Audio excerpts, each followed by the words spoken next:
Army officers पे बनी है, हमारे पुलिस पे बनी है, लेकिन ये पहली बार हमारे बीएसएफ ऑफिसर्स का ट्रिब्यूट है, उनको एक ट्रिब्यूट है।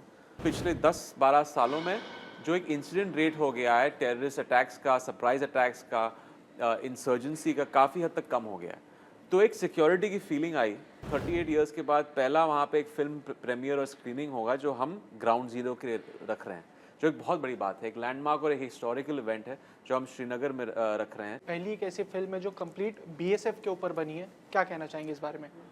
आई थिंक इससे पहले बीएसएफ के हमारे जवानों, उनका काम, उनकी बहादुरी, उनके जो सैक्रिफाइसेस रहे हैं, उसको ट्रिब्यूट देने के लिए कभी फ़िल्म बनाई नहीं गई है।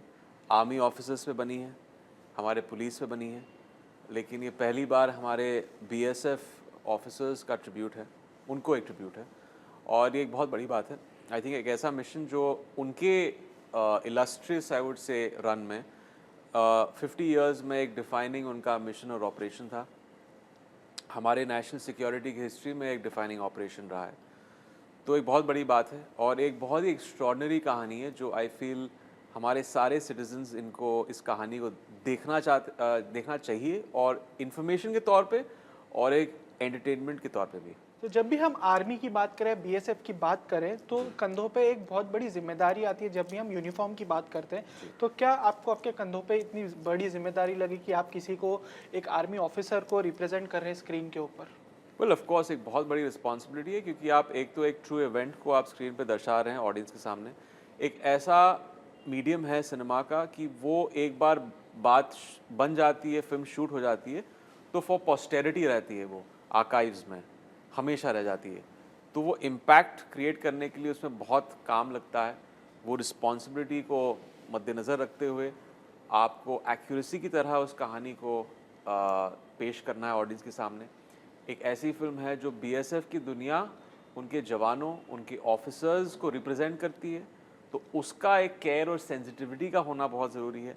और उसके अलावा इन ऑफ़िसर्स ने जिन्होंने अपनी जान को दाँव पे लगा के एनकाउंटर में एक हाई रिस्क प्रोफ़ेशन में ये सारा जो काम किया है उन्होंने, दुबे जी हो या बीनू, मिस्टर बीनू, एसपी त्रिवेदी जी, इन सारे ऑफ़िसर्स ने जिस तरह डिलिजेंटली ये काम किया है, वो ठीक तरह से रिसर्च करके पेश करना, वो एक बहुत ही इम्पोर्टेंट चीज़ थी जो हमारे क्रू ने, we were very cognizant of that कि हमें ये बहुत मेहनत करनी है इस चीज़ में। फिल्म में आपने real life officer एनएनडी Dubey ji का कैरेक्टर प्ले किया है। जी। उसके अंदर एक ऐसी चीज़ जो आपको लगी हो, जो आपने उनसे सीखी हो, एंड प्रिपरेशंस आपने कैसे की इस मूवी को लेके? किसी रियल लाइफ कैरेक्टर को ऑन स्क्रीन प्ले करना कितना आसान या मुश्किल होता है आपके आई लिए? थिंक एक एक्साइटमेंट की बात थी कि आप ऐसे एक ऑफिसर का किरदार निभा रहे हैं जिनका एक बहुत ही इलिस्ट्रियस करियर रहा है बीएसएफ में। उनकी तभी सेकंड पोस्टिंग थी बीएसएफ में, सेकंड इन कमांड थे तभी।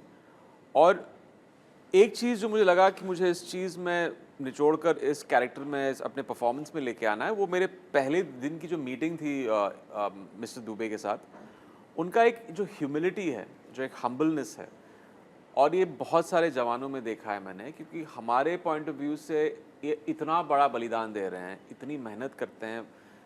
मैंने देखा राजस्थान में जब गया था तो वहाँ के गार्ड्स 45 डिग्रीज़ के गर्मी में वहाँ पे बॉर्डर पे तैनात रहते हैं।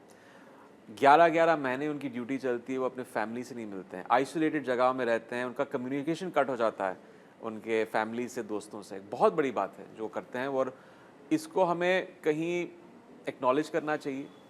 तो वो चीज़ है और मिस्टर दुबे की जो ह्यूमिलिटी, उस चीज़ को डिस्टिल करके इस परफॉर्मेंस में लेके आना, क्योंकि उन्होंने मुझसे कहा कि ये तो हमारी ड्यूटी है सिर्फ, ये एनकाउंटर जब हमने किया था, ये तो हम, it was just another day of the job, क्योंकि हम अपने देश से प्यार करते हैं, अपने देश के नागरिकों से प्यार करते हैं। तो उस फीलिंग को, वो फीलिंग ऑफ पेट्रियाटिज्म को लेके आना, एक फीलिंग और इमोशन में उस कैरेक्टर में, वो बहुत इंपॉर्टेंट था। फिल्म में जो ऑपरेशन दिखाया गया है वो कश्मीर वैली में जो इंसिडेंट हुआ था उस पर दिखाया गया है। जी। सो कश्मीर को लेके आपका क्या पर्सपेक्टिव था पहले, एंड शूटिंग के दौरान जब आपने कश्मीर को देखा, वहाँ के लोगों को देखा, जी। एंड शूटिंग के बाद फिल्म बनने के बाद आपका पर्सपेक्टिव कितना चेंज हुआ है कश्मीर को लेके या वहाँ के लोगों को लेके? वेल, जैसे हम जब जानते हैं कि कश्मीर अपनी हिस्टोरिकल, पॉलिटिकल, ज्योग्राफिकल टेंशन्स की वजह से दुनिया का सबसे सेंसिटिव और कॉम्प्लेक्स जगहों में से एक है। अ, और ये मेरे दिमाग में भी था जब मैं श्रीनगर जाने से पहले, और ये मेरी पहला ट्रिप था वहाँ पे श्रीनगर में, कभी हॉलिडे के लिए नहीं गया वहाँ पे। इतनी खूबसूरत जगह, जब आप वहाँ पे लैंड करते हैं, डल लेक का नज़ारा, वहाँ की सड़कें, खुली सड़कें, वहाँ के पहाड़, साफ़ हवा, जो एक क्लीनलीनेस है वहाँ पे, वो आपके दिल में और दिमाग में रह जाती है। आई थिंक अभी पिछले 10-12 सालों में जो एक इंसिडेंट रेट हो गया है टेररिस्ट अटैक्स का, सरप्राइज़ अटैक्स का, इंसर्जेंसी का, काफ़ी हद तक कम हो गया है। तो एक सिक्योरिटी की फीलिंग आई वहाँ पे। वहाँ के लोग भी बहुत अच्छे थे, अदब से बहुत रिस्पेक्टफुली वो पेश आए, बहुत सपोर्टिव थे, बहुत प्यार मिला हमें श्रीनगर में। और ये परसेप्शन हमारा चेंज होना चाहिए कश्मीर के प्रति और श्रीनगर के प्रति। वहाँ पे मैंने देखा कि बहुत सारे टूरिस्ट भी आने शुरू हो गए हैं। हालाँकि हम 18 तारीख को इस महीने के 38 इयर्स के बाद पहला वहाँ पे एक फ़िल्म प्रीमियर और स्क्रीनिंग होगा, जो हम ग्राउंड ज़ीरो के लिए रख रहे हैं, जो एक बहुत बड़ी बात है, एक लैंडमार्क और एक हिस्टोरिकल इवेंट है, जो हम श्रीनगर में रख रहे हैं 18th को, 3 दिन बाद। और ऐसी इवेंट्स और फ़िल्मों को करनी चाहिए श्रीनगर में। सिर्फ टूरिज़्म के हिसाब से नहीं, एक वहाँ पे एक नॉर्मलसी लेके आने के लिए, क्योंकि ताकि वहाँ के लोगों को भी ये लगे कि अच्छा, ये एक बॉलीवुड आ रहा है वहाँ पे, अपनी फ़िल्मों को शोकेस ये लोग कर रहे हैं। तो आई थिंक वही है, और लोगों को इस चीज़ में पार्टिसिपेट करना चाहिए, और लोगों को जाके वहाँ शूटिंग करनी चाहिए, क्योंकि मैं खुद कह रहा हूँ कि वहाँ पे एक सिक्योरिटी कंसर्न हमारा था ही नहीं। क्या कोई ऐसी बकेट लिस्ट में आपके ऐसे कोई कैरेक्टर्स है जो आप ऑन स्क्रीन प्ले करना चाहते हो, जो अब तक आपको मौका नहीं मिला हो?